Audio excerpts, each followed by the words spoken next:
hope you're all having a great time at this wonderful conference and you've managed to get some food or coffee and something to keep you awake during this talk.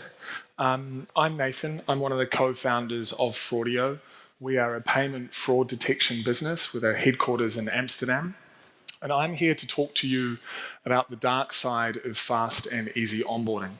Now, to have this conversation, we first need to kind of set the scene as talk about and answer the question, why is fast and easy onboarding so prevalent and become such a kind of key thing for companies to use as a competitive advantage?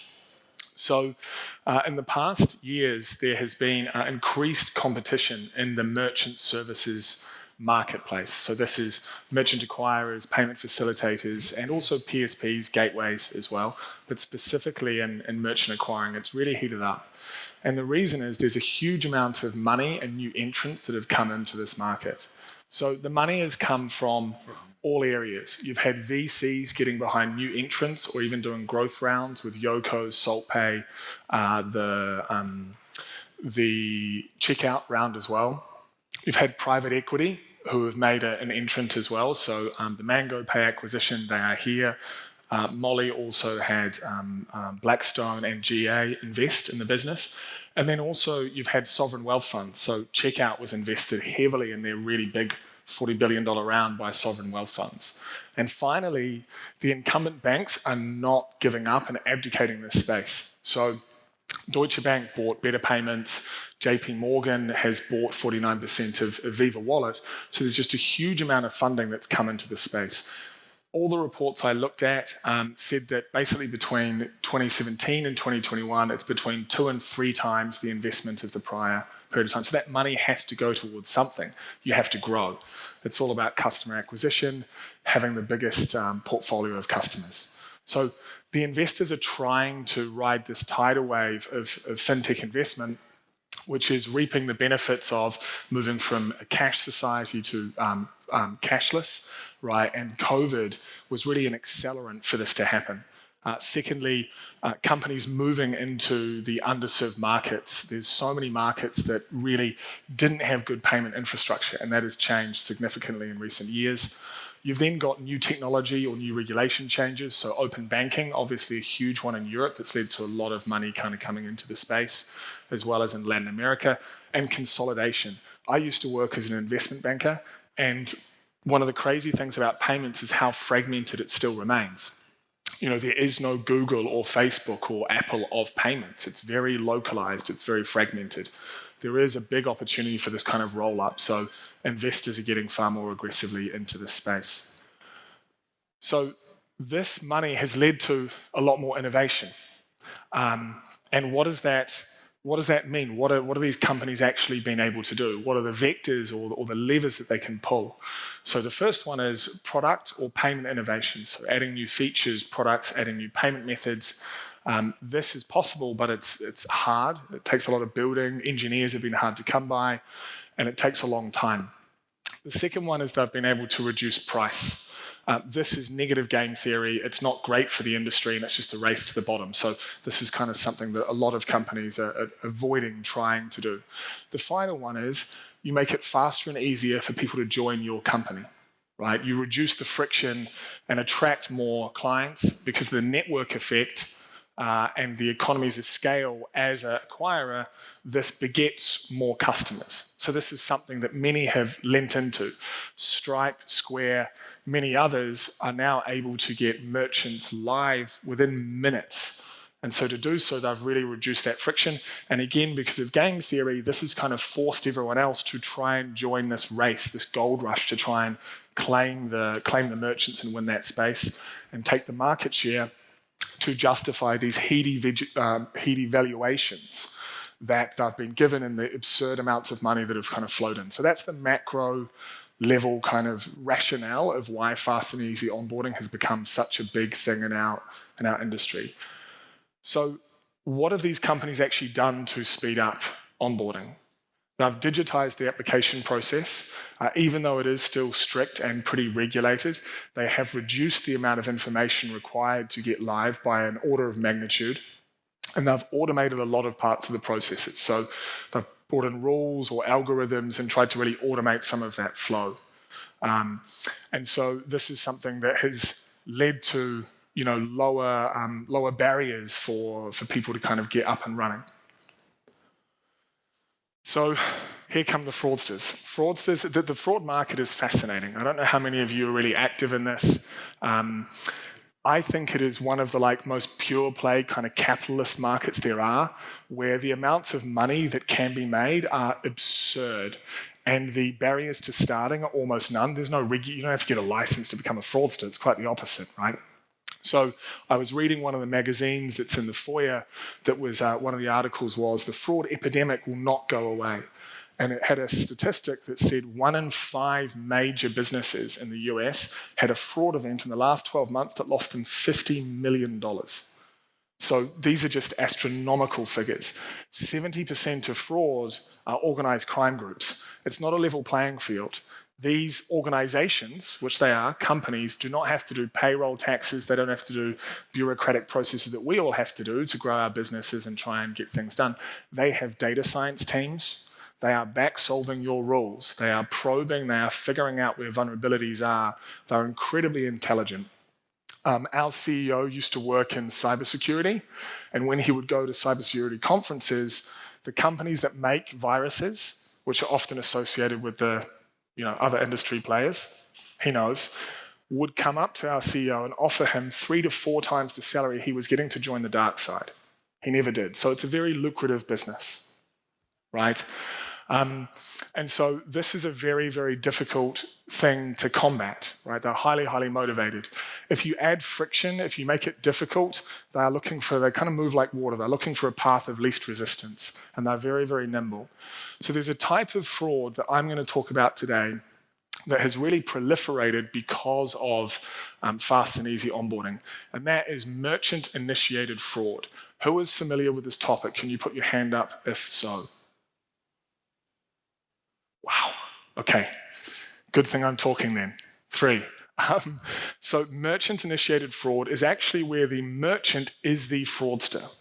So what we mean by this is the merchant is either the perpetrator of the fraud or is collaborating with the perpetrators to defraud the consumers, you all with your cards, your credit cards, your bank accounts, or actually the merchant service businesses themselves.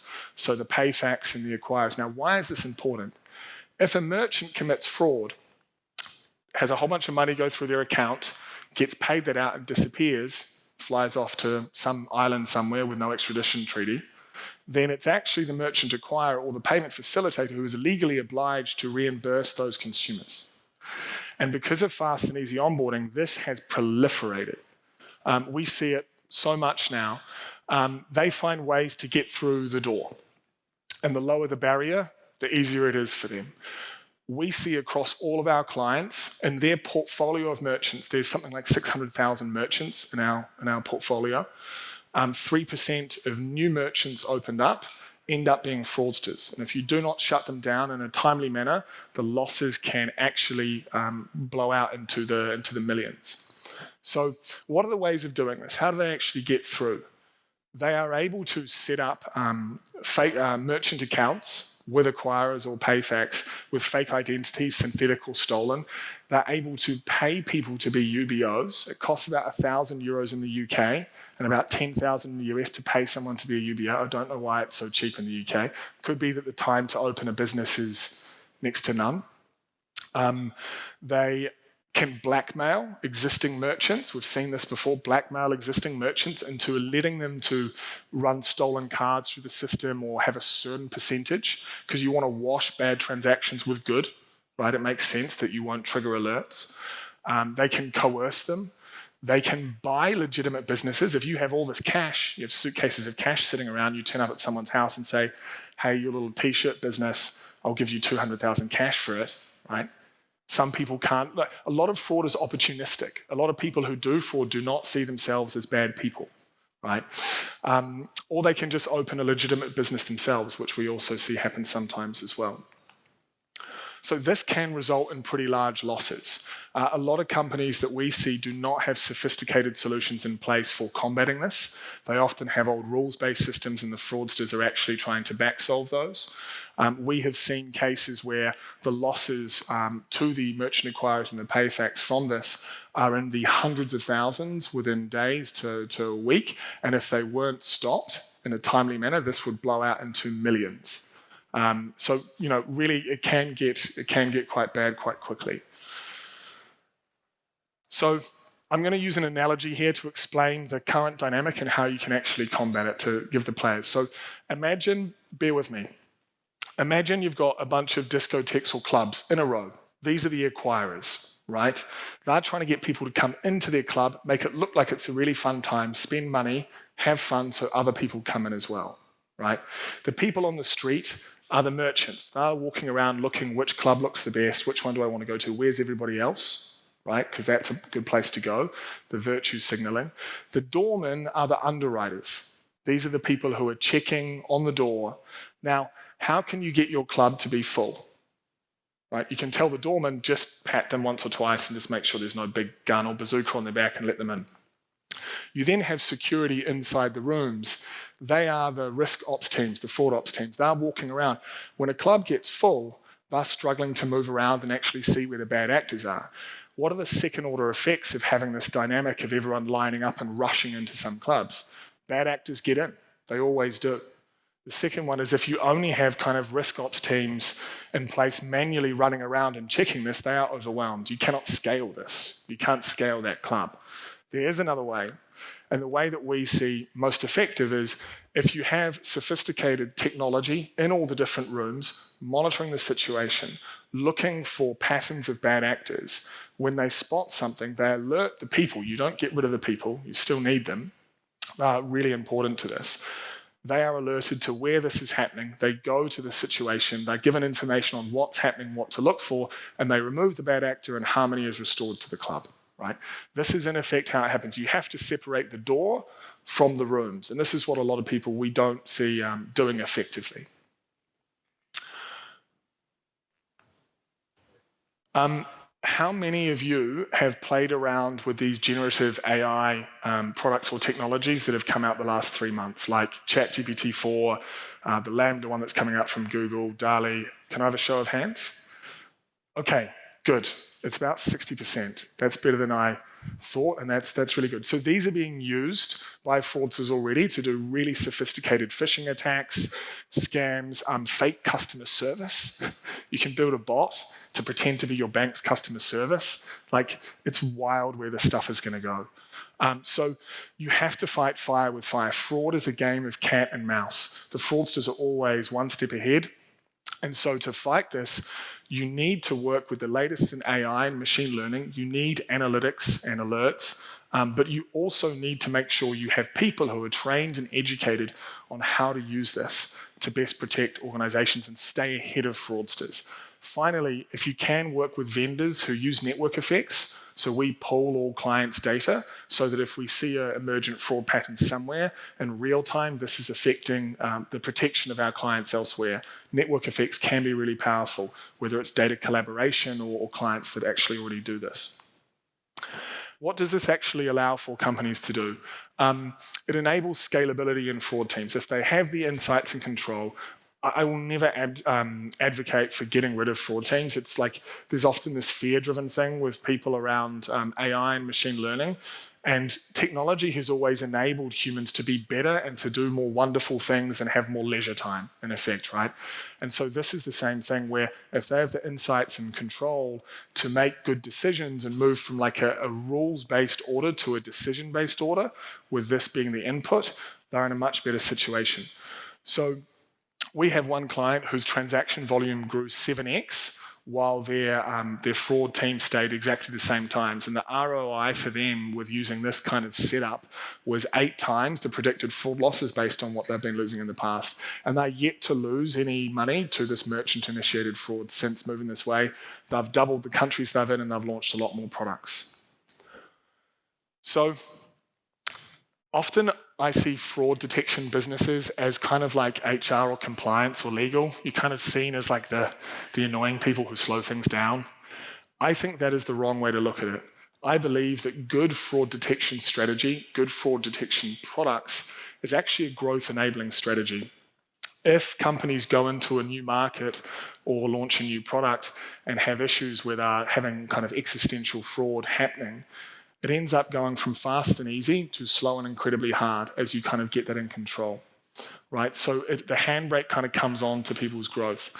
The secret is, if you do this well, you can actually put the handbrake down and drive towards whatever horizon it is that your business is trying to achieve in a far more fast and safe way. And that's how we think you stay ahead of fraudsters. Thank you.